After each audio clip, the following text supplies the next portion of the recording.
दोस्तों आपको Vivo Y20T के फ़ोन में साउंड प्रॉब्लम को सॉल्व करने के लिए सबसे पहले अपने फ़ोन में सेटिंग को ओपन करना है। यहाँ पे आपको साउंड एंड वाइब्रेशन के ऑप्शन पर क्लिक कर देना है। अब यहाँ पे सबसे पहला ऑप्शन आपको दिखाई देगा म्यूट का। अगर आप इसको ऑन कर देते हैं आपका जो है कॉल या कोई भी आएगा तो म्यूट रहेगा, यानी कि आपका फ़ोन म्यूट हो जाएगा। इसके बाद है वाइब्रेट व्हेन साइलेंट, इसको ऑन कर देंगे तो जब भी आपका फ़ोन साइलेंट रहेगा तो उस समय आपका फ़ोन वाइब्रेट करेगा। इसके बाद है वाइब्रेट व्हेन रिंगिंग, इसको ऑन कर देंगे तो जब भी आपका फ़ोन में रिंगटोन बजेगी तो उस समय भी आपका फ़ोन वाइब्रेट करेगा।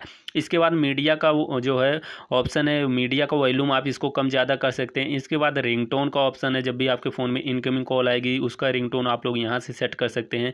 इसके बाद आप लोगों को मिलता है नोटिफिकेशन का ऑप्शन, इसको भी आप लोग अपने हिसाब से एडजस्ट कर सकते हैं कि आपके फ़ोन में जब भी कोई नोटिफिकेशन आए तो उसका वॉल्यूम क्या रखना है, उसका साउंड क्या रखना है। इसके बाद अलार्म का ऑप्शन है, इसको भी आप लोग यहाँ से सेट कर सकते हैं। तो गाइस इस तरीके से तमाम सेटिंग आप लोग कर सकते हैं और इसमें काफ़ी ज़्यादा सेटिंग होते हैं जो कि आप लोग यहाँ से आसानी से देख सकते हैं, अपने हिसाब से सेट कर सकते हैं। मैसेज टोन वगैरह है, इसको भी आप लोग चेंज करना चाहे चेंज कर सकते हैं। इनकमिंग कॉल का रिंगटोन चेंज करना चाहते हैं, यहीं पर क्लिक करके आप लोग चेंज कर सकते हैं।